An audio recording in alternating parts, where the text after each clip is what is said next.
मुख्यमंत्री फडणवीसांनी विजयी उमेदवारांचं अभिनंदन केलंय। कल्याण डोंबिवलीमध्ये भाजपचे 2 उमेदवार बिनविरोध निवडून आलेले आहेत आणि प्रदेशाध्यक्ष रवींद्र चव्हाण यांच्या माध्यमातून मुख्यमंत्र्यांनी त्यांच्याशी संवाद साधलाय। एक दोघं जण बोलतात आपली रेखाताई आपली विश्व हिंदू परिषद बजरंग दलाची कार्यकर्ती आणि आपली महिला आघाडीची अध्यक्ष होती, बिनविरोध झाली। आणि नवरेताई या सुद्धा डोंबिवलीमधून त्या ठिकाणी त्याही बिनविरोध झाल्या। त्या संघाचं घर नवरे पूर्ण फॅमिली सगळ्या दोन्हीच्या दोन्ही या बिनविरोध झाल्या।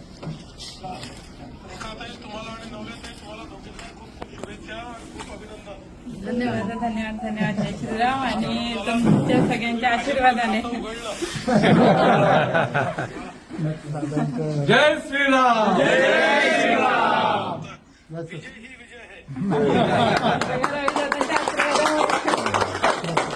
खूप खूप धन्यवाद। तर आत्ताचा हा व्हिडिओ आपण पाहिला। मुख्यमंत्री फडणवीसांनी विजयी उमेदवारांचं अभिनंदन केलेलं आहे।